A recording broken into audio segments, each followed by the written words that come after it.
இன்னைக்கு விசேஷமான ஒரு தலைப்பு சொல்லுது, நான் உன்னை எப்படி கைவிடுவேன். அநேக நேரங்களில் நம்ம பேசிக்கொண்டிருக்கிற காரியங்கள், நினைச்சு கொண்டிருக்கிற காரியங்கள், தேவன் நம்மளை கைவிட்டாரோ? அப்படிதானே? தேவன் என்னை கைவிட்டாரோ? ஒருவேளை தேவன் நம் பட்சத்தில் இல்லையோ? ஒருவேளை கர்த்தர் என்னை கைவிட்டுட்டாரோ? ஒருவேளை கர்த்தர் என் பட்சத்தில் இல்லையோ? ஒருவேளை நம்ம என்ன பண்ணிருக்கலாம், தேவன் பக்கம் போகாம இருந்திருக்கலாம். சில நேரங்கள் தேவன் சமூகத்துக்கே கிட்ட வராம இருக்கலாம்.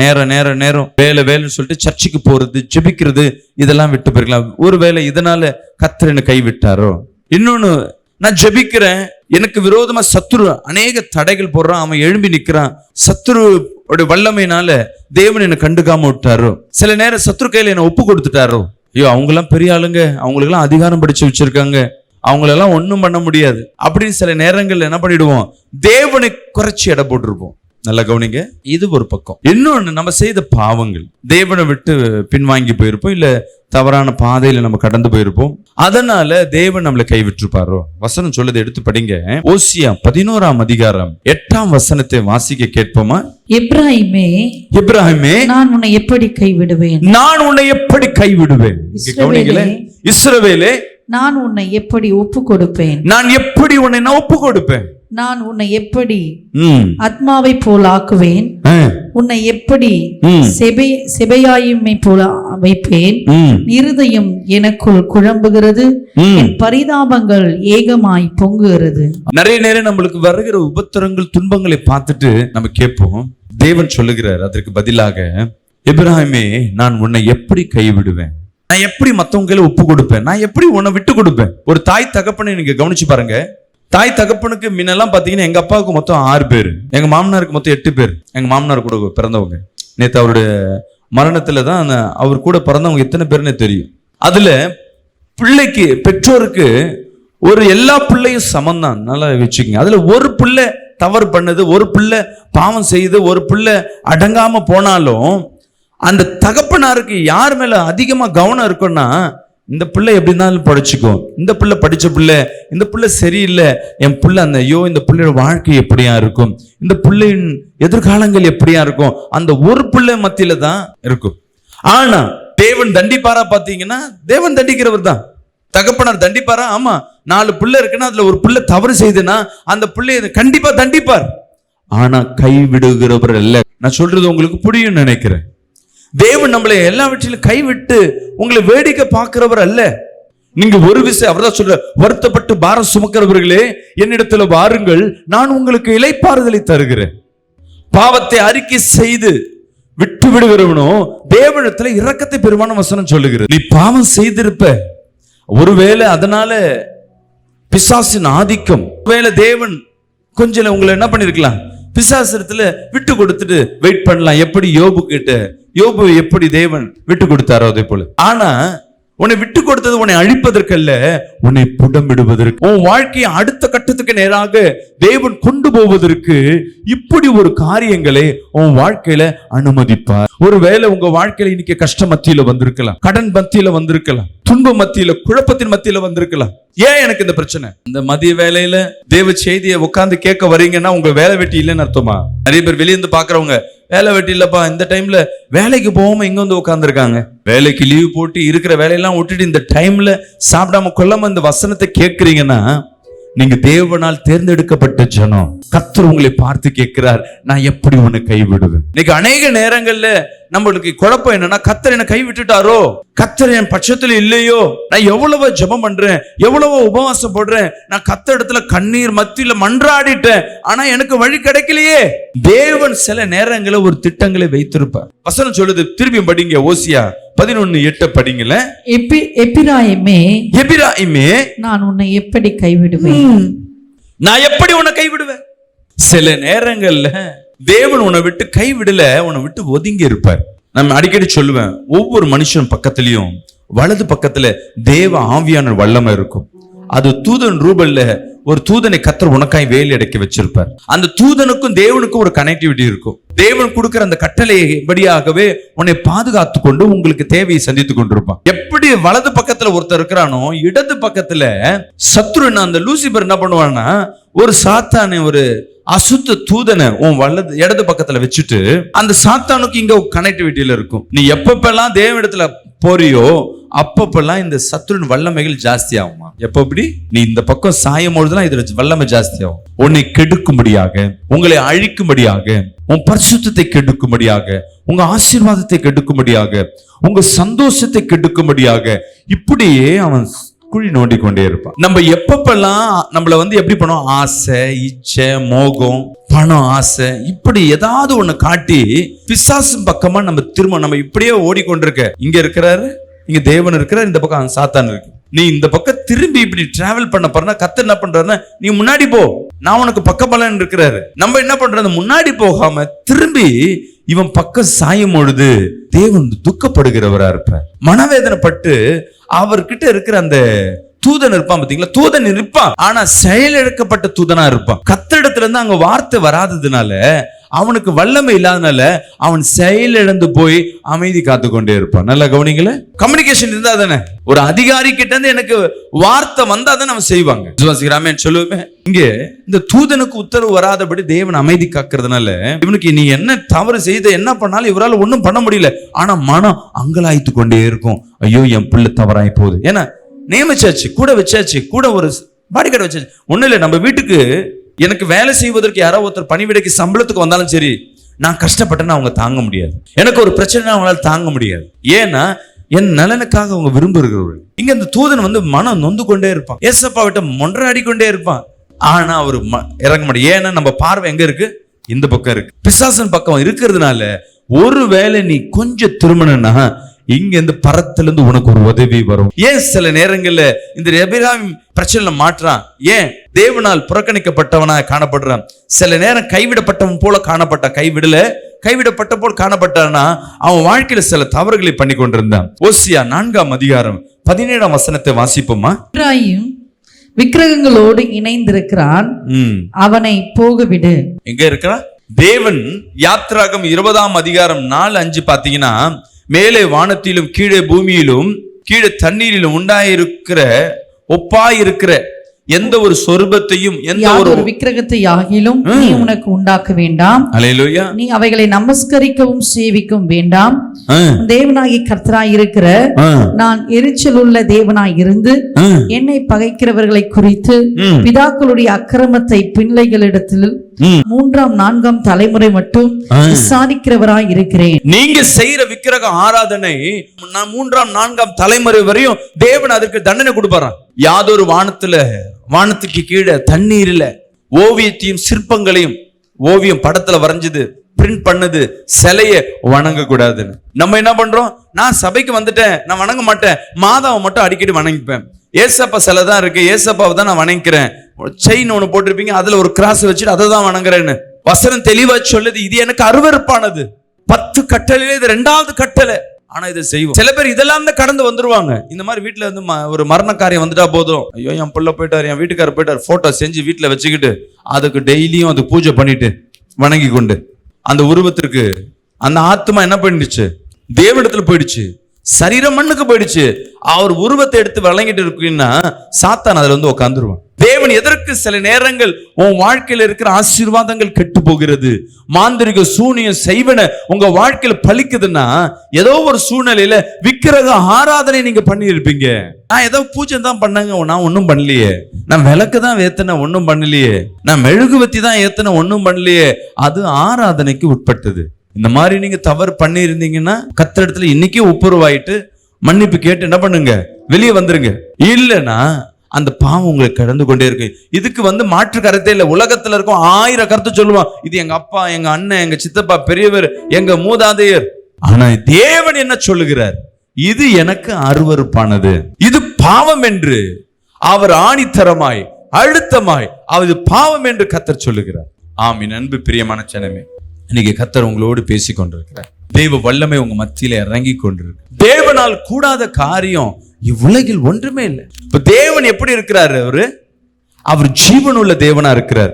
சில பேர் வானத்தை பார்த்து, ஆண்டவரே சூரியனையும் சந்திரனையும் பூமியையும் நிலத்தையும் இதையே நம்ம வணங்கி கொண்டு இருப்போம். தேவனுக்கு இது பிரியமில்லாத காரியம். அல்லேலூயா. செத்து போனவர்களும் சரி, எந்த ஒரு கடவுளை சொல்லி மனுஷனால் உருவாக்கப்பட்ட எந்த ஒரு ஓவியமோ எந்த ஒரு சிற்பமோ வானத்து மேலேயும் தண்ணீரை சில பேர் தண்ணீரை கடவுளா பார்ப்பாங்க.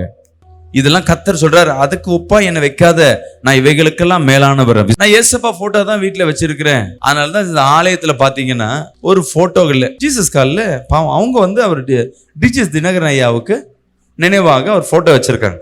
அதுல குழந்தை பிறந்துட்டா அந்த குழந்தைய திருப்பி அந்த போட்டோ கீழே வச்சுட்டு அவர் போட்டோ முத்தம் கொடுத்துட்டு போறாரு. ஏன்னா வாசல்ல இருக்கு, அதை வேணான்னு சொல்ல கூட அங்க யாருமே இல்லை, அங்க தெரியல. நம்மளே ஒரு காரணமா என்ன பண்ணுவோம், ஒரு போட்டோவை வச்சு அதை வணங்க நம்மளே என்ன பண்ணுவோம். சில பேர் வசனத்தை வச்சு கும்பிட்டுட்டு இருப்பாங்க. அதனாலதான் வசனத்துல இப்ப என்ன பண்றோம், எங்க போட்டோ வைக்கிறோம், அந்த வசனத்துல ஜீசஸ் மாதிரி ஒரு போட்டோ வச்சுட்டா போதும், எதோ மாறினாலும் சரி அந்த போட்டோ மாறாது. இன்னைக்கு நம்ம அதுக்கு ஒரு பாவம், இதெல்லாம் ஒரு பாவம். ரெண்டாவது ஒரு காரியமா சொல்றேன், 3 காரியம் தான் நான் சொல்ல போறேன். நம்ம ஏன் தேவனால் மறக்கப்படுகிறவர்களா இருக்கிறோம், அதற்கு ஒரு காரியம். ரெண்டாவது எடுத்து அதே ஓசியா 5ஆம் அதிகாரம் 13ஆம் வசனம் வாசிங்களேன். எப்ராயிம் தன் வியாதியையும் யூதா தன் காயத்தையும் கண்டபோது எப்ராயிம் அசிரி அண்டைக்கு போய் யாரை ராஜ்யவிடத்தில் ஆள் அனுப்பினான். ஆனாலும் உங்களை குணமாக்கவும் உங்களில் இருக்கிற காயத்தை ஆற்றவும் அவனால் கூடாமற் போயிற்று. நிறைய பேர் இதுதான் முக்கியமான காரியம். உங்களுக்கு ஒரு பலவீனம் வந்துருச்சுன்னா உடனே நீங்க எங்க போவீங்கன்னா மருத்துவத்தை தேடி போவீங்க. இவன் என்ன பண்ணிட்டான்னா நம்மள போறது அவனை பண்றான். ஆனா கர்த்தர் எதை விரும்புவார், நான் எல்லாமே கர்த்தர் சத்தத்துல இருக்கேன், எனக்கு உனக்கு வருமானத்தை கொடுக்கறது கர்த்தர். நல்லா கவனிங்க, ஆரோக்கியத்தை கொடுக்கறது கர்த்தர், சேலரியை கொடுக்கறது கர்த்தர், சமாதானத்தை கொடுத்தது கர்த்தர். ஆனா உங்களுக்கு உடம்பு சரியில்லைன்னா அதை சுகமாக்குறது மட்டும் உங்க டாக்டர். சுகமாக்கிட்டு ஒண்ணுமே முடியலன்னா பேர் தான் கர்த்தரத்துல வந்து உட்கார்ந்து என்ன பண்ணுவாங்க, ஆண்டவரே நீ தான் எல்லாம். தேவன் எதை எதிர்பார்ப்பார்னா ஆரம்பத்திலேயே சின்ன தலைவலியா ஏசப்பா இது சுகமாக்குங்க. மாத்திரை போட்டா ஒரு நாள்ல சுகமாகும், நீ ஜெபம் பண்ணினா 2 நாள்ல சுகமாகும். அந்த ஒரு நாள உன்னால என்ன பண்ண முடியாது, கடந்து போவாததுனாலதான் இந்த பிரச்சனைக்கு நேரா நீ கடந்து போக. இதை நீங்க டிசைட் பண்ணிடுவீங்க, இந்த ஜுரத்தெல்லாம் நான் பக்கத்துல இருக்க எங்க ஃபேமிலி டாக்டர் தான் சுகமாக்குவார். இவன் என்னை சுகமாக்க தேவனால் கூடாது, வேற ஒருத்தரை தேடி போனான். அங்கதான் பிரச்சனை. இன்னைக்கு நீங்க எவ்வளவு பலவீனத்தோடு வந்திருக்கலாம், என்னை சுகமாக்க தேவன் இருக்கிறாருன்னு நீ எவ்வளவு விசுவாசிக்கிறீங்களோ தேவன் உன்னை கைவிட மாட்டார். நம்ம எல்லாம் இங்கேருந்து பேசுவோம், ஆனா போன உடனே மாத்திரையை தேடிப்போம், ஜெபத்தை தேடிப்போம், போக மாட்டோம். தேவன் மேல அந்த பிரியத்தை வைக்க மாட்டோம். தேவன் எனக்கு செய்வார் என்ற அந்த நம்பிக்கை உங்களுக்குள்ள ஆழ் மனசுல இருக்க மாட்டோம். ஒரு வசனத்தை படிப்போமா, ஏசாயா 53ஆம் அதிகாரம் 5ஆம் வசனத்தை வாசிங்கள. நம்முடைய மீறல்கள் நிமித்தம் அவர் காயப்பட்டார், நம்முடைய அக்கிரமங்கள் நிமித்தம் அவர் நொறுக்கப்பட்டார். நமக்கு சமாதானத்தை உண்டு பண்ணும். கர்த்தர் சொல்றார், உன்னாலதான் நான் காயப்பட்டேன், ஆனா உனக்கு சமாதானம் உண்டாக்கும்படியாக ஆக்கினை அவர் மேல் வந்தது, அவருடைய தழும்புகளால் அவர் தழும்புகளால் நீங்க சுகமாக்கப்படுவீர்கள் என்று வசனம். நமக்கு கண்ணுக்கு தெரியாத ஒரு பலவீனம் வந்துட்டாவே, சோறு வந்துட்டா கர்த்தரை தேடி போக மாட்டோம். குடும்பத்துல ஒரு நெருக்கம் வந்துட்டாவே மனுஷனை தேடி போறோம், தேவனை தேடி போக மாட்டோம். தேவ சமூகத்துல காத்திருப்போம், தேவன் யுத்தம் செய்வார்னு நம்மளுக்கு எண்ணமே இல்லை. பண்ணலாமே, அப்படி பண்ணலாமே. இன்னைக்கு கர்த்தர் உன்னோடு பேசி கொண்டிருக்கிறார். உங்கள் துக்கங்களை என் தேவனால் சந்தோஷமாய், அவர் தழும்புகளால் உன்னை சுகமாக்குகிற தேவன், உன்னை கைவிடுகிறவர் அல்ல, உன்னை விட்டு கொடுக்கிறவர் அல்ல. ஐயோ ஒருவேளை சாத்தான்ட்ட என்ன விட்டு கொடுத்துட்டாரா, இல்ல, நீங்க தான் அவரை தேடல. நான் உன்னை கைவிடுவேனா கர்த்தர் கேட்கிறார், நான் உன்னை விட்டு கொடுத்துருவேனாப்பா. நம்ம அவரை கேட்டுட்டே இருக்கிறோம், ஆனா நம்ம தான் என்ன பண்றோம்னா அவரை விட்டுட்டு வேற ஒண்ணு வணங்கி கொண்டு இருக்கோம். சில விக்கிரக ஆராதனை எதற்கு ஒப்பா இருக்கும்னா, சில தலைவர்களை, சில மனிதர்களை கூட நம்ம என்ன பண்ணுவோம்னா நம்பி வாழ்ந்து கொண்டிருப்போம். இவங்க தான் எனக்கு உதவி செய்வாங்க, இவங்க மூலமா எனக்கு உதவி வரும்னு. இல்ல, மனிதர்கள் மூலமா தான் உதவி வரும், ஆனா எங்க இருந்துன்னா கர்த்தரிடத்துல இருந்து மனிதர்கள் மூலமா உனக்கு வரும். அல்லேலூயா. நீ மனிதரிடத்துல டைரக்டா போனேன்னா உனக்கு துன்பம் மட்டும்தான் மிச்சம், வேதனை மட்டும்தான் மிச்சம். நீ தேவனிடத்துல போயிட்டு நிற்கும் பொழுது உன்னை தேடி தானா சில மனிதர்கள் வருவார்கள். அல்லேலூயா.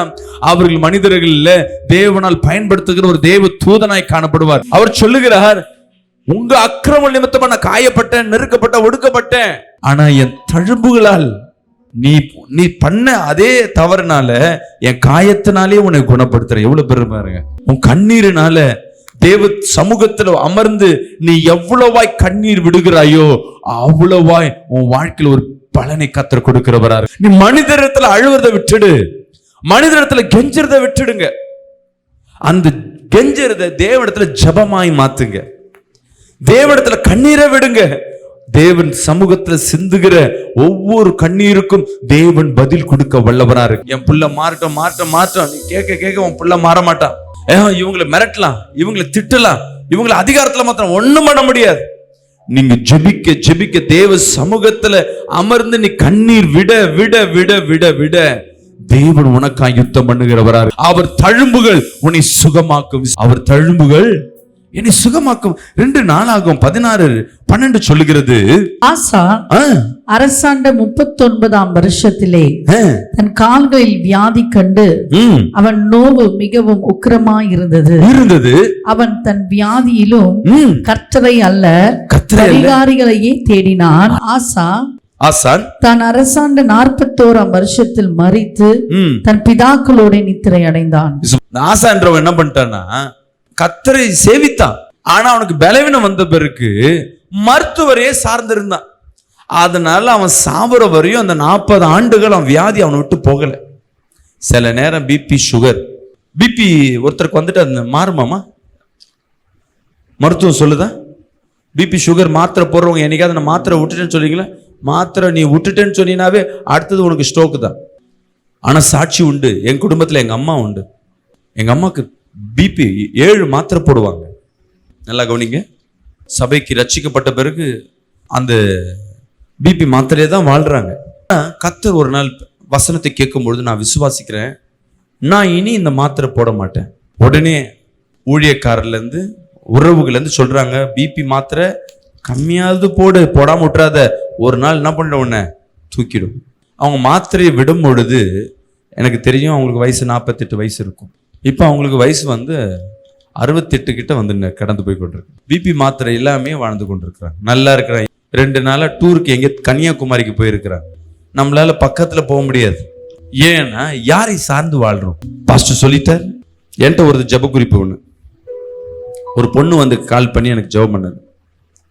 எங்க டிவி சேனல்ல யாரோ ஒருத்தர் அவங்க சர்ச்சுக்கு போற ஒரு அம்மா பிபி இருந்திருக்கிறாங்க. அவரு செய்தியில விசுவாசத்துல நீ ஜெபம் பண்ணுமான்னு விசுவாசத்தை சொல்றாரு.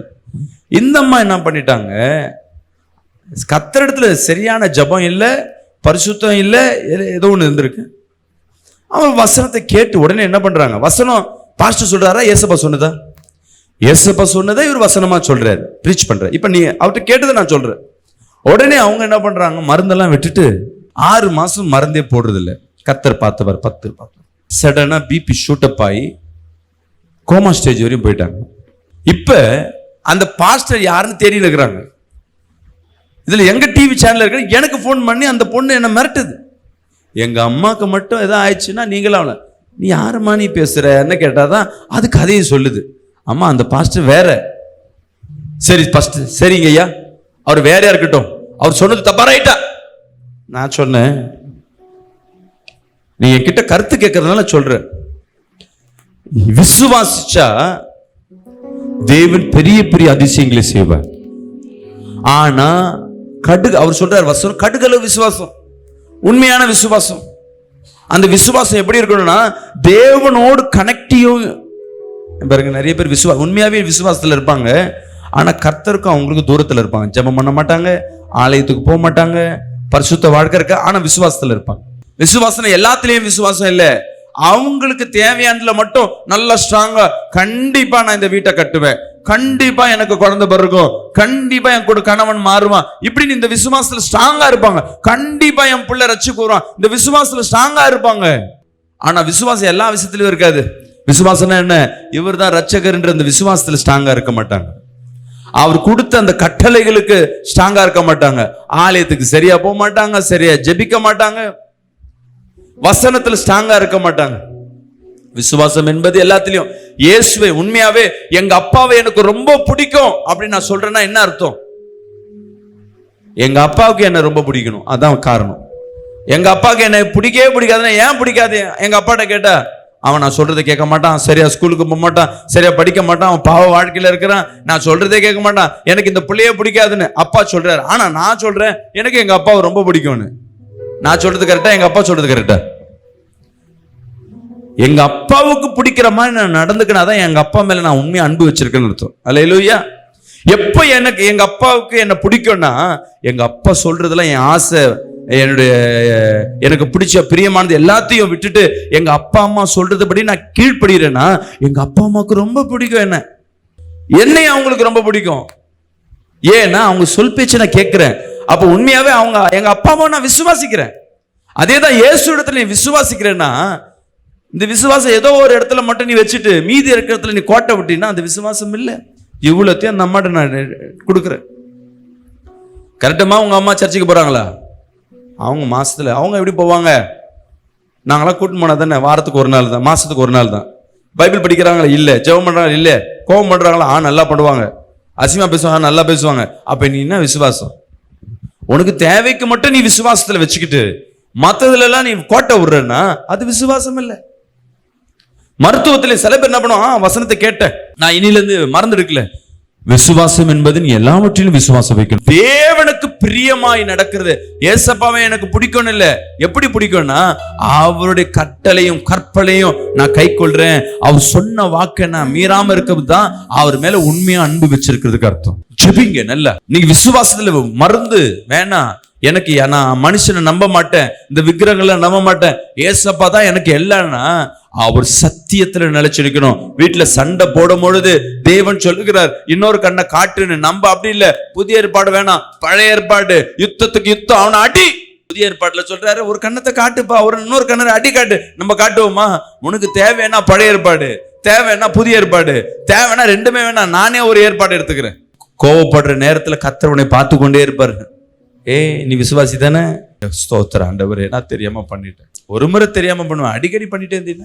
அங்க ஏன் கர்த்தர் அவனை விட்டு விலகின மாதிரி இருந்ததுன்னா, ஒருவேளை விக்கிரக ஆராதனை, அவன் ரெண்டாவது மருத்துவம் தேவனை சார்ந்தே போல. ஆனா தேவன் சொல்றார் தழும்புகளால் சுகமாக்க முடியும். இந்த சபையில காட்டுறாதா ஜெபம் பண்ணும் பொழுதெல்லாம் அந்த விசுவாசத்தின் அடையாளம் தான் இங்க வந்து அநேகர் சுகப்பெற்று போறது. அடுத்தது இன்னொரு மிஸ்டேக் ஓசியா பண்ணா. ஓசியா 7ஆம் அதிகாரம் 8ஆம் வசனத்தை படிங்களே. எப்ராயிம் அந்நிய ஜனங்களோட கலந்திருக்கிறான். எப்ராயிம் திருப்பி போடாத அப்பம். ஆவிக்குரிய பிள்ளைகளோடு உன் வாழ்க்கை பார்த்தீங்கன்னா சபையில வந்தா கூட நல்லா ஜெபிக்க. நம்ம சொல்லுவோம் ஸ்கூல்ல போனா நம்ம பிள்ளைங்களை பார்த்து, படிக்கிற பிள்ளையோட சேர போய் பொறுக்கி கூட சேர்ந்துருக்க, அவன் சரியில்லாத போய் அவன் கூட சேர்ற, இப்படிதான் நம்ம திட்டுவோம். பெரியவங்களாயிட்ட உங்களை பார்த்து கர்த்தர் திட்டுவார். சர்ச்சுக்கு வர ஜெபிக்கிற நல்ல ஜெபிக்கிற இங்க சபையில யார் ஜெபம் பண்ணாம இருக்குதோ ஊர் சுத்துதோ அதுகிட்ட தான் ஐக்கியம் வச்சுன்னு இருப்பேன். சபைக்கு உள்ள வராது, சபைக்கு உள்ள வரல. மீதி வெளியே பார்த்தீங்கன்னா உங்க சிநேகம், உங்களோட ஐக்கியம். தவறான நபர்களும் வீட்டுக்கு வந்துட்டு போறாங்கன்னா நல்லா கவனிங்க. அபிஷேகப்பட்ட இடம் உன் வீடு, ஆசீர்வதிக்கப்பட்ட வீடு. உன் வீட்டுல ஒண்ணும் இல்ல, மத்தவங்க யாரோ கடனா இருக்காங்கன்னு சொல்லி உன் வீட்டுல உட்காந்து 2 நாள் அழுதுட்டு போட்டுமே, அடுத்தது உங்க வீட்டுல அந்த பிரச்சனை வரலன்னு எனக்கு கேளுங்க. நீங்க கவனிச்சு பாத்தீங்கன்னா என் வீட்டுக்காரர் சண்டை போடுறாருங்க, உங்க வீட்டுல வந்து யாரும் அழுதுட்டு போவாங்க, அடுத்த நாள் பாத்தீங்கன்னா உங்க வீட்டுல சண்டை விழுந்திருக்கும். இந்த அனுபவம் எத்தனை பேருக்கு இருக்கும்? ஏன்னா உன் அபிஷேகத்தை இன்னொருத்தர் மேல இருக்கிற அந்த பிரச்சனை, உனக்கு கர்த்தர் ஒரு அபிஷேகத்தை வச்சிருப்பாரு, இன்னொருத்தருக்கு ஒரு அபிஷேகத்தை வச்சிருப்பாரு. அவனுக்கு கேட்ட கிரியை கேட்டவாரு. அவன் துன்பப்படுற நேரத்துல உன் வீட்டுல வந்து உட்காந்து ஒயன்னு அழுதுட்டு அவன் பிரச்சனை சொல்றான்னா உன் அபிஷேகம் மாறி போயிடும். நீ அவர்களுக்கு ஆறுதல் சொல்லலாம், ஜெபம் பண்ணலாம், ஆனா அவர்களோடு கூட்டணி வச்சுக்க கூடாது, அவர்களோட ஐக்கியம் இருக்கக்கூடாது. உன் ஃப்ரெண்ட்ஷிப் யாரு உலகத்துல சொல்ல, உன் ஃப்ரெண்டு யாருன்னு சொல்லு, நீ யாருன்னு உனக்கு நான் சொல்றேன்.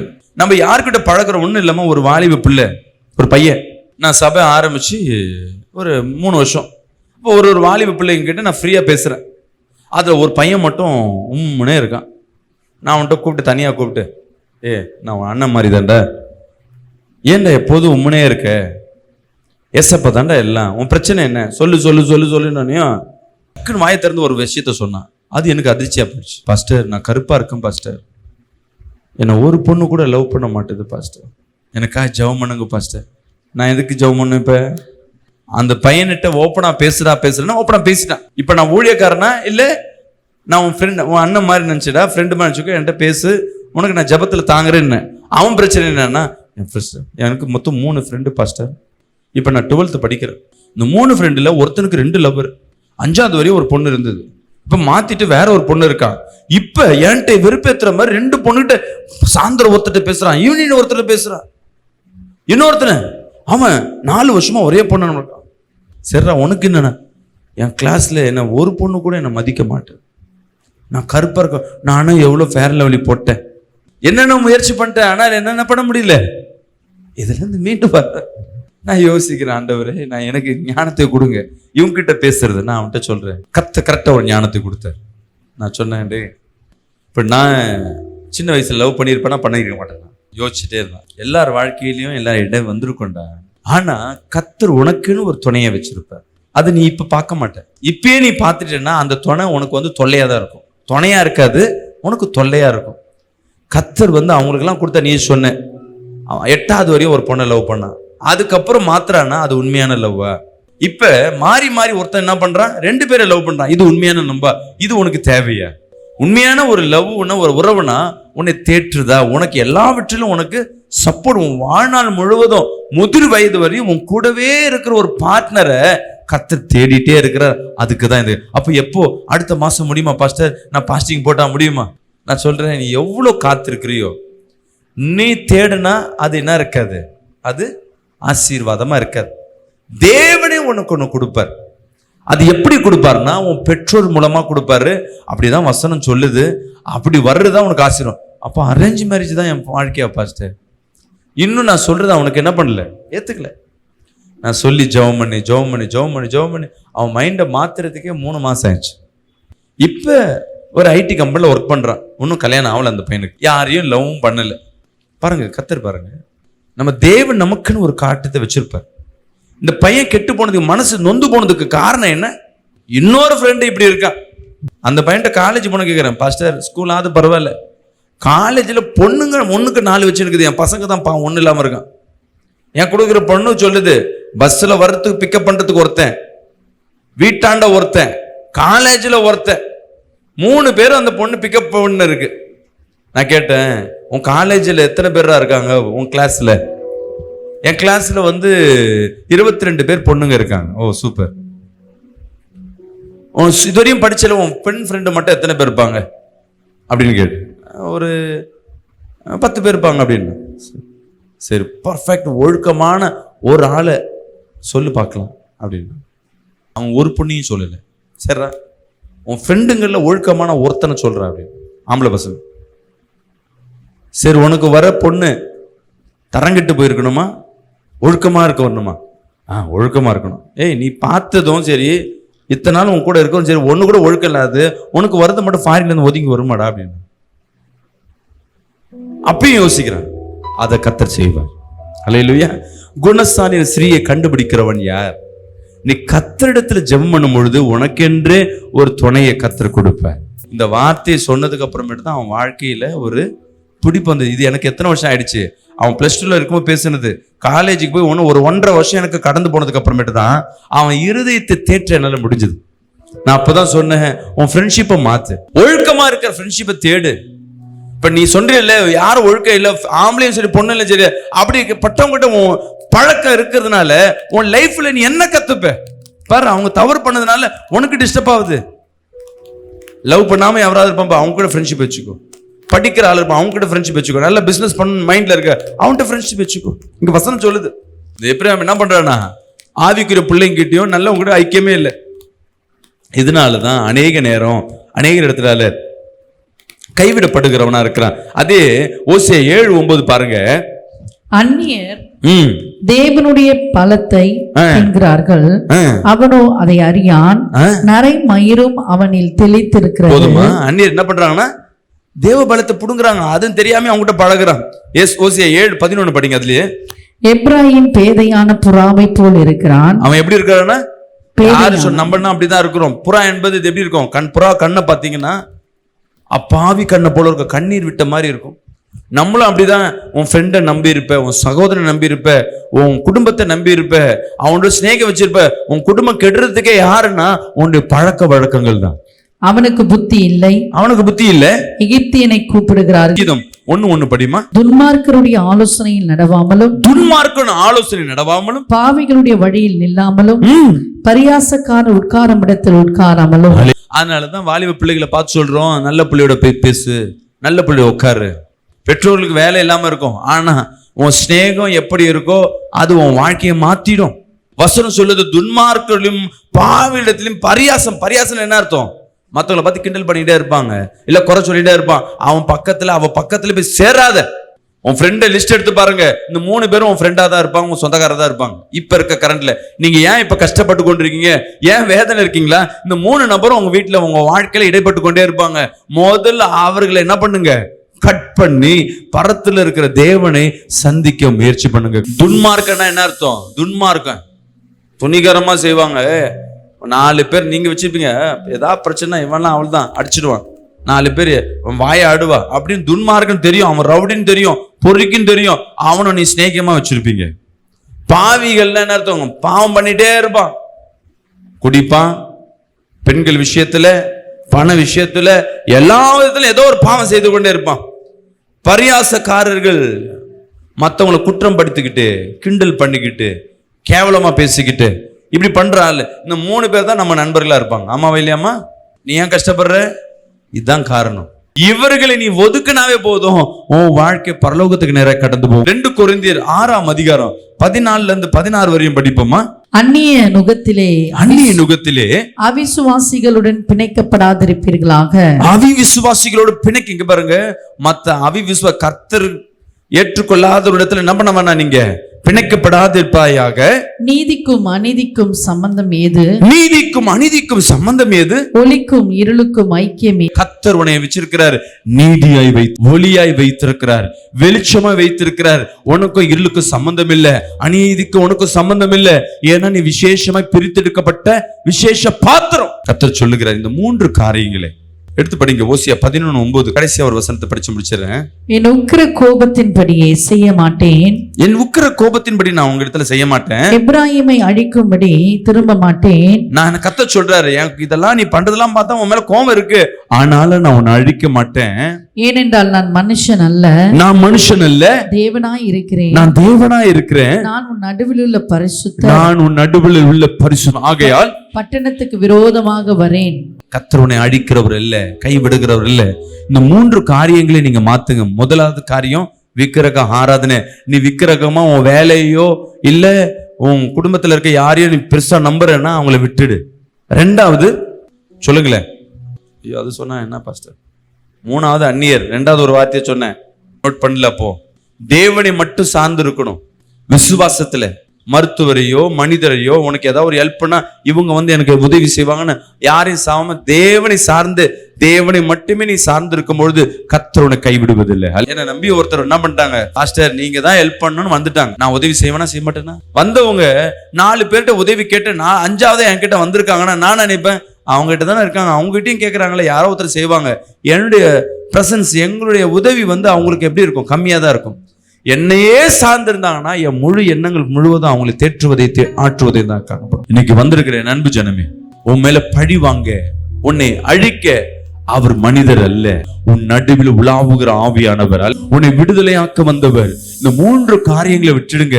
தேவையில்லாத சிநேகத்தை நாளிலிருந்து இல்ல, அடுத்த மாசத்துல, இப்பவே ரைட் நவ. நீ விடுதலையை எப்படி ஆசீர்வாதத்தை உடனே கேட்கிறியோ, இன்னில இருந்து உன் வாழ்க்கைய ஒரு மாற்றத்தை மாறுவேன்னா, உங்க ஜெபத்துல ஒரு மாற்றத்தை கொடுப்பீங்கன்னா, கர்த்தர் உன் பிரச்சத்துல இருக்கிறவரா இருக்கிறார், உன்னை கைவிடுவவர் அல்ல. எபிராயரே, நான் உன்னை எப்படி கைவிடுவேன்? என் அன்பு சகோதரனை சகோதரியே, கர்த்தர் சொல்லுகிறார், நான் எப்படி உன்னை நான் கைவிடுவேன். இன்னைக்கு நீங்க கைவிடப்பட்டவர்கள் அல்ல. சொல்லுங்களேன். அப்படி எழுந்து நின்று அல்ல கண்களை மூடி நம்ம 5 நிமிஷம் நம்ம ஆவியில நிரம்பி ஜெபிக்க போறோம். ஓ ரபா தடா ஹந்தடா கதலா ஷதலா தடபா. லைவ் இருக்கட்டும். இயேசுவே உம்முடைய மகிமை இருக்கட்டும், உம்முடைய மகிமை இறங்கட்டும். அப்பா கண்களை மூடி ஜெபிங்க. அப்பா, நான் ஏதாவது விக்கிரக ஆராதனை பண்ணி இருப்பேன், உமக்கும் மகிமை செலுத்தாதபடி மற்ற அப்பா காரியங்களுக்கு, விக்கிரக காரியங்களுக்கு நான் மரியாதை செலுத்திருப்பேன். மன்னிங்க மன்னிங்க மன்னிங்க. கேளுங்க. வாயத்திறந்து வாயத்திறந்து வாயத்திறந்து வாயத்திறந்து ஓ லபா ஹபா ஹபா ஹபா ஹபா ஹபா ஹபா ஹபா ஹபா. ஜெபிங்க ஜெபிங்க ஜெபிங்க ஜெபிங்க ஜெபிங்க ஜெபிங்க. ஓ ரபா தடா ஹந்தடா கதலா ஷதலா தடாங்கடா தடபா. ஓ நம ஹந்தடா ஷக்யாந்தடோ தடபா. ஓ லபா ஹபா ஹபா ஹபா ஹபா ஹபா ஹபா. துதிக்கிறோம் துதிக்கிறோம் துதிக்கிறோம் ஆவியானவரே உமக்கு நன்றி நன்றி நன்றி. மகிமை மகிமை மகிமை மகிமை மகிமை மகிமை. இயேசுவே உமக்கு மகிமை உண்டாவதாக. இயேசுவே உமக்கு மகிமை உண்டாவதாக. ஓ ரபா லாதடா அந்தடா கதலாதடா கதலாதடா. ஓ நம அந்தடா ஷதலாதடா அந்தடா கதலாதடா. ஜெபிங்க ஜெபிங்க ஜெபிங்க ஜெபிங்க. அப்பா விக்கிரக ஆராதனை இனி செய்ய மாட்டேன் சொல்லுங்க. அப்பா விக்கிரக ஆராதனை இனி செய்ய மாட்டேன். அப்பா விக்கிரகத்துக்கு ஒப்பான காரியங்களை நான் செய்ய மாட்டேன். ஒப்பு கொடுங்க ஒப்பு கொடுங்க. அறிக்கை செய்யுங்க. நான் விக்கிரகமா யாரையும் நான் கொண்டு வர மாட்டேன்னு சொல்லுங்க. அப்பா நான் விசுவாசத்துல உறுதியா இருப்பேன். மருத்துவத்தையோ மனித உதவியோ நான் சாராதபடி உண்மையே நான் சார்ந்திருப்பேன். வாயை திறந்து சொல்லுங்க. வாயை திறந்து சொல்லுங்க. நேரில் பார்க்கிற ஒவ்வொருவரும் வாயை திறந்து நீங்க சொல்ல சொல்ல சொல்ல உங்க கட்டுகளின் தேவன் உடைக்க வல்லவரா இருக்கிறார். ஜெபிங்க ஜெபிங்க ஜெபிங்க ஜெபிங்க. ஓ ரபா ஹபா ஹபா ஹபா ஹபா ஹபா ஹபா ஹபா. ஓ ரம ஹந்தடா கதலாதடாதடியா அந்தடாங்கதலாதடபா. ஜெபிங்க ஜெபிங்க ஜெபிங்க ஜெபிங்க ஜெபிங்க. ஓ ரேதடா ஹந்தடா கதலாதடபா. ஓ ரம ஹந்தடா கியரியாந்தடாதடபா. மகிமை மகிமை மகிமை மகிமை மகிமை மகிமை ஒவ்வொருத்தர் மத்தியில ஊற்றட்டும். அப்பா சொல்லுங்க. நான் அப்பா உண்மையே நான் சார்ந்திருப்பேன் சொல்லுங்க. உண்மையே நம்பி இருப்பேன். நான் யாரையும் நம்பி இல்ல. நான் ஜெபத்துல உறுதியா இருக்கிறேன். உண்மையத்துல வைத்திருக்கிற விசுவாசத்துல நான் நிலைத்து நிற்பேன். அப்பா எல்லாவற்றிலும் எல்லா விசுவாசத்திலையும் நான் நிலைத்து நிற்பேன்னு சொல்லி நீ கேளுங்க. நீங்க கேட்க கேட்க கேட்க கேட்க கர்த்தர் புதிய பலனை கர்த்தர் கொடுக்க வல்லவரா இருக்கிறார். ஜெபிங்க ஜெபிங்க ஜெபிங்க. ஓ ராகாரியா கதலாதடா கதலாதடபா. ஓ நம்மையா கியா ஷகலாந்தடா கியாந்தடபா. வல்லமை இறங்கட்டும். தேவையில்லாத நண்பர்கள், அசுத்தமான நண்பர்கள், பாவிகள், பரியாச பண்றவர்கள் அப்பா எங்களை விட்டு வெளியேறட்டும். அப்பா துன்மார்க்கர்கள் அப்பா கோபம் நிறைந்தவர்களை என்னிடத்துல இருந்து அனுப்பி விடுங்க. பாவம் செய்கிறவர்களே நான் கிட்ட சேராதபடி வேலி அடைங்க. துணிகரமாய் செய்கிறவர்களே இடத்துல இருந்து எங்களை வேலி அடை தரணும். கேளுங்க கேளுங்க. துதிங்க துதிங்க துதிங்க துதிங்க துதிங்க துதிங்க. ஓ ரபா ஹபா ஹபா ஹபா ஹபா ஹபா. துதிக்கிறோம் துதிக்கிறோம் துதிக்கிறோம் ஜெபிங்க ஜெபிங்க ஜெபிங்க ஜெபிங்க. ஓ மகிமை மகிமை மகிமை மகிமை. உன்னை கட்டி வைத்திருக்க கட்டுகள் கட்டவிழ்க்கப்படுகிறது. உன்னை கட்டி வைத்திருக்க கட்டுகள் கட்டவிழ்க்கப்படுகிறது. உன் வீடுல இந்த வேளையில துதிக்கிற ஒவ்வொருத்தர் மத்தியில தேவ மகிமை இறங்கி கொண்டிருக்கு. அநேகருடைய கட்டுகள் கட்டவிழ்க்கப்பட்டு கொண்டிருக்கு. சில பேரை விட்டு பிரியாதபடி, துன்மார்க்கரை விட்டு பிரியாதபடி கட்டி வைத்திருக்கிற ஆவிகள் இப்பொழுது இயேசுவின் நாமத்திலே சுட்டரிக்கிறோம். எரியட்டும் எரியட்டும் எரியட்டும் எரியட்டும் எரியட்டும். மகிமை மகிமை மகிமை மகிமை மகிமை மகிமை மகிமை மகிமை மகிமை மகிமை மகிமை மகிமை மகிமை. ஊற்றுங்க ஊற்றுங்க ஊற்றுங்க ஊற்றுங்க ஊற்றுங்க ஊற்றுங்க ஊற்றுங்க ஊற்றுங்க. ராபா லாதடா கதடா உடம்ம ஹந்தடா கதலாதடா கடபா. ஆமென் அல்லேலூயா. ஜெபிங்க ஜெபிங்க. ஆவில நிரம்பி இந்த ஜெபிக்கிற வேளையில உங்க தடைகள் உடைகிறது. உங்க சூனிய கட்டுகளை கர்த்தர் உடைக்கிறார். வீட்டுல இருக்கிற எல்லா துரைத்தனங்களையும் மாற்றுகிற தேவன். ஓ ரியாந்தடா கதலா ஷதலாதடாங்கதலாதடவா. மகிமை மகிமை. ஆவில நிரம்பி ஆவில நிரம்பி அபிஷேகத்துல நிரம்பி துதிங்க துதிங்க துதிங்க துதிங்க துதிங்க. எல்லா சூனிய கட்டுகள், எல்லா மாந்திரிக கட்டுகள், எல்லா துரைத்தனத்தின் ஆவிகள் வா வெளியே வா வெளியே வா வெளியே. ரகசியமாக ரகசியமாக கலந்திருக்கிற ஆவியே, இந்த கூடாரத்துல கலந்திருக்கிற ஆவியே வா வெளியே வா வெளியே வா வெளியே வா வெளியே. எல்லா சூனிய ஆவியே, எல்லா மாந்திரிகத்தின் ஆவியே கம் தைக்கிறேன் தைக்கிறேன். வா வெளியே. உழுந்து ஓடு உழுந்து ஓடு உழுந்து ஓடு. அடி வயிற்றில் கலந்திருக்கிற ஆவியே, அடி வயிற்றில் அமர்ந்திருக்கிற ஆவியே உன்னை இயேசுவின் நாமத்திலே சுட்டரிக்கிறேன் சுட்டரிக்கிறேன். ஓ மகிமை மகிமை மகிமை மகிமை மகிமை மகிமை மகிமை. ஓ லபா ஹபா ஹபா ஹபா ஹபா ஹபா ஹபா ஹபா. ஓ மகிமை மகிமை ஒரு பகதடா கதலாதடா தடபா பெட்டுகோல் பெட்டுகோல் பெட்டுகோல் பெட்டுகோல் பெட்டுகோல் பெட்டுகோல் பெட்டுகோல் ஓ ரபா ஹபா ஹபா ஹபா ஹபா ஹபா ஹபா ஹபா ராக்கியா ரங்கதலாதடா கலாதடா ரபா தடா கதலாங்கதலாதடா அக்கினி அக்கினி அக்கினி தேவ அக்கினி தேவ வல்லமை தேவனிடத்திலிருந்து வருகிற அக்கினி இங்க இருக்கிற ஒவ்வொரு அசுத்த ஆவிகள் மத்தியில அப்பா சுட்டெறியட்டும் எரியட்டும் எரியட்டும் எரியட்டும் எரியட்டும் எரியட்டும் எரியட்டும் ஓடு ஓடு ஓடு இயேசுவே உம்முடைய மகிமை இறங்கட்டும் அப்பா எரியட்டும் எரியட்டும் எரியட்டும் எல்லா வலு சர்பத்தின் ஆவியே எல்லா வலு சர்பத்தின் ஆவிகளே இப்பொழுது இயேசுவின் நாமத்திலே அது தலையை நசுக்குறேன் தலைக்கு நேர அக்கினி இறங்கட்டும் தலைக்கு நேர அக்கினி இறங்கட்டும் எரியட்டும் எரியட்டும் எரியட்டும் எரியட்டும் எரியட்டும் ஓடு ஓடு ஓடு வனாந்தரத்துக்கு ஓடுபடியாக இயேசுவின் நாமத்திலே கட்டளை கொடுக்கிறேன் இமை இறங்கி கொண்டிருப்பதற்கு நன்றி அப்பா. கர்த்தர் உங்களை ஆசீர்வதிப்பாராக. இந்த நித்தியம் பிரைவேட் டவர் தண்டியார்பேட் பகுதியில் வாங்குவதற்காய் ஏற்கனவே பேசி கொண்டிருந்தோம். தொடர்ந்து இந்த 2 மாதங்கள் அந்த இடத்துக்கு உண்டான அட்வான்ஸும் கொடுத்தாச்சு. வாடகை இடத்துல ரொம்ப கஷ்டப்படுறோம். வாடகை இடத்துல அந்த வாடகை கொடுக்க முடியல, டிஸ்டர்பன்ஸ் நிறைய இருக்குது. கர்த்தருடைய சித்தத்தின்படி மெயின் ரோட்டில் ஒரு இடத்த வாங்குவதற்குண்டான சித்தத்தை கர்த்தர் வைத்திருக்கிறார். அநேகர் தங்கி ஜபிப்பதற்காய் தூரதேசத்துலேருந்து வருகிறோம், தங்குறதுக்கு இடம் இல்லை. ஸோ அதனால் தங்குறதுக்கும் அங்கே இடத்த நாங்கள் ஆயத்தப்படுத்தி வச்சுருக்கிறோம். நல்ல ஒரு பஸ் ஸ்டாண்டு பக்கம் மெட்ரோ தண்டையார்பேட்டை மெட்ரோ இறங்கணுன்னு பக்கத்து பில்டிங்கை தான். பஸ் ஸ்டாண்டு பக்கத்தில் மெயின் ரோட்லேயும் நீங்கள் முன்பாக வந்தால் கூட அங்கே இலவசமாக நம்ம இடத்துல தங்கிக்கலாம். இதற்காக ஒரு இடத்த ஆயத்தப்படுத்திருக்க ஒரு இடம், அந்த இடத்தின் விலை 3 கோடி ரூபாய், ஒரு ஸ்கொயர் ஃபீட் 15,000 ரூபாய். நீங்களும் பொருத்தனை பண்ணுங்கள். கர்த்தர் வாழ்க்கையில் அற்புதம் செய்யணும். அநேகர் பொருத்தனை பண்ணி அவங்க வாழ்க்கையில் அநேக ஆசீர்வாதத்தை பெற்றிருக்கிறாங்க. நீங்களும் அந்த ஆசீர்வாதத்தில் பங்கு பெறுங்க. உங்களால் முடியாத காரியம் ஒன்றும் இல்லை, ரொம்ப கடினமான காரியம்தான். ஒரு ஆலயத்தை கட்டும்பொழுது கர்த்தர் உங்கள் குடும்பத்தை கட்டுவார், உங்கள் திருமண காரியத்தை கர்த்தர் நடத்துவார், தடைகளை உடைப்பார், பிள்ளைகள் சமாதான குறைச்சியை மாற்றுவார், வருமான தடையை மாற்றுவார். ஏன்னா தேவ ஆலயம் இன்றைக்கி இருக்கிற நெருக்கத்தின் மத்தியில், இன்றைக்கி நிறைய எதிர்ப்புகள் மத்தியில் ஒரு ஆலயம் கட்டுறோன்னா பெரிய காரியம். அந்த ஆசீர்வாதத்தில் நீங்களும் பங்கு பெறுங்க. இந்த செய்தி நீங்கள் கேட்குறீங்கன்னா கர்த்தர் உங்களை தொடரான அர்த்தம். இந்த ஆசீர்வாதத்தில் எங்களோடு பங்கு பெறுங்க.